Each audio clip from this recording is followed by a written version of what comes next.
The views and opinions expressed by Zip is not always the views and opinions held by Zip. Sometimes they come from the cat. The cat doesn't identify as a cat. It believes it's a pit bull. So around here, we refer to it as pit cat. In this video, I'm going to be talking about the rise and fall of my expert opinion. But before we get into it, you know the drill. Stall off on the like button, share, subscribe, hit the bell icon so you be notified when I drop these videos and all that. Loud nose. And yo, listen, check it.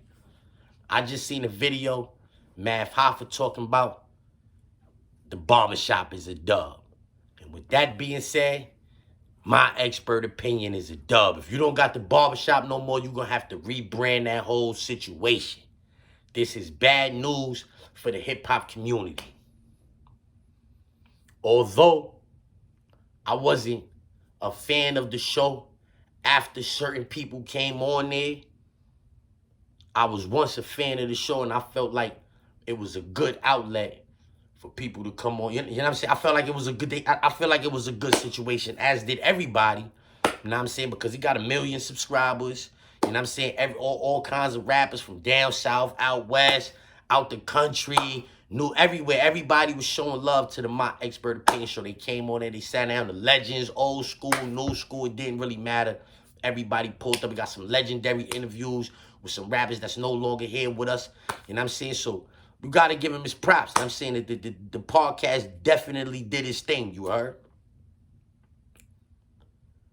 But the rise and fall of that podcast begins and ends with Mav Hoffa. I could call Mav Hoffa on my phone right now, but I can't call him on my phone because I'm making this video on the phone that I could call Mav Hoffa on. But I could call Mav Hoffa when I want to, you heard?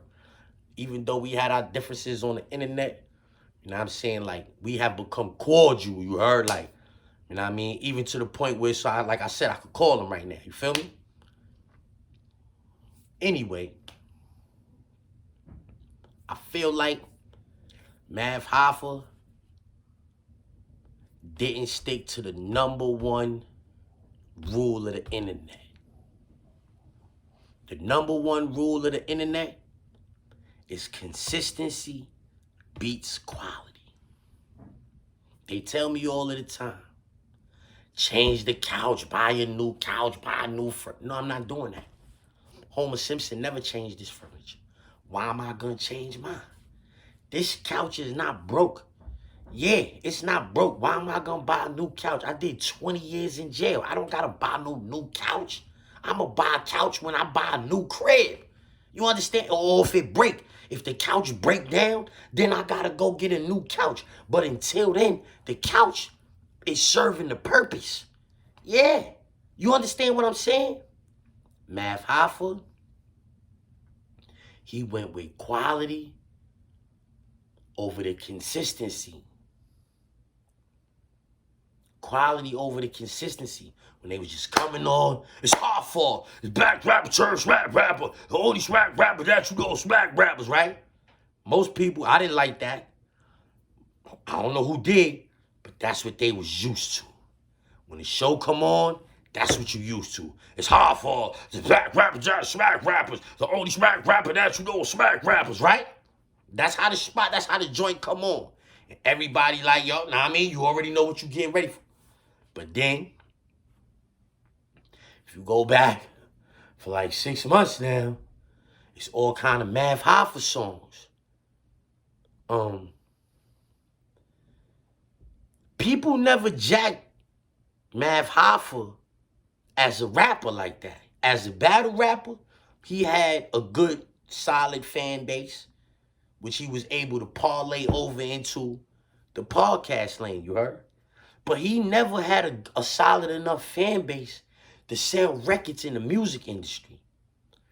In his mind, you know what I'm saying? Because it's clear what happened. In his mind, he felt like once his platform was large enough, I'm going to force feed them my music whether they like it or not. That he feel like I'm going to get views, I'm going to get spins. It's going to look like my music is popping. Like you trying to parlay the views from the podcast to the music. Because in his mind, he's still a rapper. Yeah, he's not a journalist. Like, he do journalistic things, but in his mind, he's a rapper. Hence the reason why in the beginning of every show, for the last 6 months, every time you always heard him on the show, but he had a theme song. And then he switched the theme song, and I would hate to feel like, because when we was going through it, I said something about it, like I was getting on the song, and then right after that, the song changed. I would hate to feel like I was the reason for that, but yeah, I'm not gonna blame myself for that, for what Mav Hoffa did. Mav Hoffa tried to force feed people music that they wasn't already receptive to. You understand what I'm saying? That's not a good thing. So now you gotta understand, on this internet, people is finicky. YouTube is not social media, so you get a little bit more leeway. You understand what I'm saying? It's not social media. It's a search engine. It's different than Instagram and Facebook and all of that. You feel me? So so, but people is still finicky. They want instant. They not really watching your commercials. They skip your commercials. You understand? They want instant. They instantaneous gratification. So you come on playing this song, homie. You come on playing this song, but they don't want to hear that song. They don't want to hear that song, bro. This is what happened to the My Expert Opinion program. They started playing them songs, and people started fast forwarding that. And you know what happened when you fast forward that, right? It go to a commercial. Or make me watch a commercial?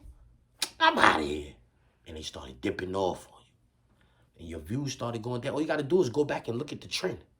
Once you started switching up the music on your platform, that's when your views started going down. You didn't stick to the script. The #1 rule is consistency beat quality. You thought, oh, I'm looking good now. More jewelry, my clothes is better. You know what I'm saying? And that's another reason why you wasn't able to really maintain that shit, because you started bugging. And I don't want to personalize this like I'm wilding Mav Hoffa. I'm really talking to people, but I know Mav Hoffa gonna see this, and so, like, you feel me? I feel like I'm caught if it's like I'm not saying anything. I know he gonna see it. You understand what I'm saying? I'm not dissing him or none of that. I'm just like giving my take on why I feel like the platform fell off, the rise and fall of My Expert Opinion. See, Mav Hoffa, people was not tuning into your platform for you, bro. You had it good, nigga. They was not tuning into the platform for Mav Hoffa. It was a guest-driven platform, kind of like Drink Champs. Only thing is, Nori is a bigger and better personality than Mav Hoffa. You understand? But it's a guest-driven platform. So people is not really patching in for Mav Hoffa. They don't care what kind of chain you had on, Mav. They don't care about your watch. They don't care you got 100 pair of Marys. You went and spent all of them thousands of dollars on jeans for nothing. Nobody cared what kind of pants you had on, bruh. Nobody. You could have went in there with fatigues on every day. You Mav Hoffa, the strap rapper that are smack rappers. The only smack rapper that you know is smack rappers. So you could have played that part and stacked all of them thousands of dollars that you was spending on them Amiris, and you could have been going to buy anything. Subi's regular jeans. You could have kept it so regular because you was not the focal point of the situation. I know niggas want to look nice and all of that, but you got to, like, you a grown-ass man. You not a 20-year-old nigga coming into this money. You a grown-ass man who fake locked up on the internet. You hit a stride. You done got your shit going. You was supposed to be able to say, I bet I'm putting all of this away for 2 years. Yeah, because this shit might not be here forever, but in your mind, you might have thought, yo, this shit is never going to fall off. People going to, And then you start making bad judgment calls. You letting niggas come on your platform saying spicy shit, and because your numbers was going down, you said, I'm trying to, this gonna get me back in the middle. And people turned on you after that Fat Joe situation. Like, it's a culmination of things, because I didn't even talk about how consistency beat quality. The revolving door of co-hosts. The revolving door of co-hosts now. Let Math Hoffa tell it. It wasn't his fault with none of the situations. And for the sake of the video, Heineken and Esso was dead wrong. Bigger was dead wrong. Champ was dead wrong.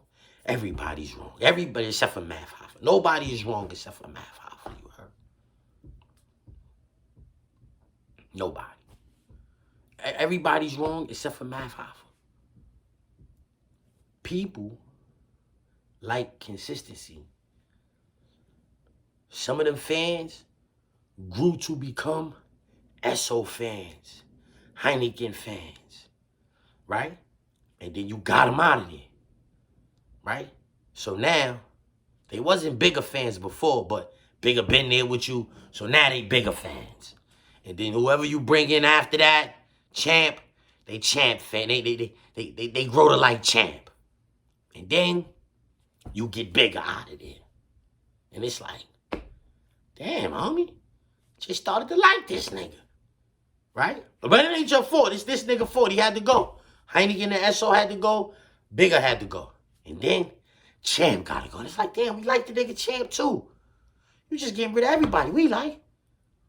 And then it was like, now you got, you know what I'm saying? It's 5 different faces and I don't know all of these people. You know what I'm saying? Like, it's a lot going on. It's a lot going on. And then the scenery is not changing. So, like, you wasn't able to do what the no jumper niggas did. Switch up the sceneries. You know what I'm saying? Background. Oh, boom. We put these 2 niggas here. Put these 3 people here. Then we put him here, Dolo. Then put these 2 people there. And then they had, you understand, you only had one little area. You know what I'm saying? If you was able to, like, break the spot up and all of that, then you might have been able to play that, like, a little differently. But it's like, you let a good thing run out of, like you let a good thing run out of steam. But on purpose, like, you deliberately sabotaged the situation. I believe that Math Hoffa deliberately sabotaged this situation without knowing it. Without knowing. Like, it might have been like delusions of grandeur. Delusions of grandeur that might have did it to him, you heard? Because he feel his music. He like his music more than anybody else. Nobody likes Math Hoffa's music as much as he does. That's serious. Because he got this great big platform that he thinks, I'm going to force feed you this music whether you like it or not. If you want to watch this interview I do with this guy here, any of the clips, anything I put up, if you want to watch my stuff, you have to listen to my music. I don't care if you don't like it. And now he's making videos saying they no longer able to pay the bills over there. I hope he still could pay the rent. Because he had a great big view, you know what I'm saying? I remember I told him, like, yo, I want to be downstairs. I don't care if I'm downstairs, up, so whatever. I want a great big view like that too, you heard? Yeah. So, you know what I'm saying? I hope, you know what I'm saying, he get it together, you know what I'm saying? And, like, I hope, like, they're able to, like, rebound. I'm saying, like, you know, they might have to call it something else. And I'm saying, in my expert opinion, situation in the barbershop is a dubski-wubski. That's crazy. Niggas trying to blame it on the pandemic and all of that. Oh, the pandemic gassed us up. No. Adam and them niggas, I don't think nothing is wrong over there. I think them niggas see that shit is really real. See, Adam was over there, and, like, they know it's Cali, and people tend to, like, until it, like, you rub it all in their face. They don't think it's stinking till you rub it all in their face. And now he see that people that has been employed at his program has been indicted.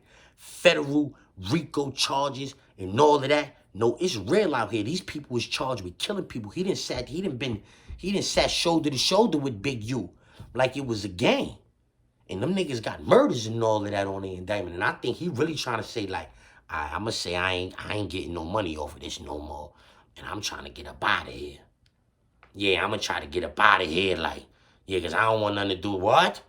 It's real. They going to jail. Them feds, talking about the feds that came to this crib. It wasn't no talk about no jumper going out of the business until we learned that the feds kicked that nigga door. And he thought about it for a couple days. This is my great way to get up out of here. Great big exit strategy. That's what I believe, you heard. A great big exit strategy away from all of the nonsense. Yo, we went broke. We out of here. That's that. Nigga came off like a fat rat with that platform for the last 5 years. It's done. Mav Hoffa, on the other hand, he not so much. Not so much. Like, he retained a lot of that, and he retained a lot of the money. Clearly, he got rid of everybody. Once niggas start talking about that money, get up out of here. So Mav Hoffa made most of that money. I just hope he ain't spent most of that money. I hope that rent ain't tear his ass up in that great big view. You know what I'm saying? Yeah, man. This is my expert opinion on why I feel like my expert opinion is not here no more. Mav Hoffa was running around, and I remember somebody said that shit about me in the video one time. Yo, you ain't like Mav Hoffa. Mav Hoffa running around in the Mary Janes. You still on the couch. You think that? Like niggas be thinking they insult me when they talk about the couch and shit like that, but like you compare me to a nigga, this nigga never did. The niggas compare me to any of these niggas. I did 20 years in jail, 2 decades straight. None of these niggas can compare to what I got going on. My voice, my impact, what I say matters more than what any of these niggas that's making YouTube videos from New York.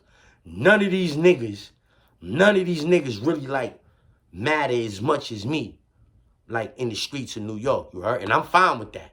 I'm not here for the masses. I'm here for the streets. Like, respectfully, when I tell y'all that, I really believe that. What I want, though, is I want all of the streets everywhere. Maybe that would, like, equate one day to the masses, but I'm not even really, like, I'm not chasing the masses, you heard? I need to, I feel like I can eat off of the streets. Like, I ate off of the streets my whole life. Why stop now? You understand what I'm saying? Yeah, and I ain't gonna stay here too long with this, and I'm saying, like, I'm trying to beat a dead horse and all that. Like, y'all get the drift. If y'all go back and y'all start looking, and y'all gonna be like, nah, Zip spot on with this. Hey, yo, man, I wish the people that worked on the show much success. One of my mans, one of my childhood friends, and I'm saying, he made it to the BET Awards because he worked on that show. You feel me? And so, you know what I'm saying? I'm proud of what that show did for the community, you heard? Respectfully. You know what I mean? And, you know, man, may all of them, I'm saying, be like successful in their endeavors. Let's get to that.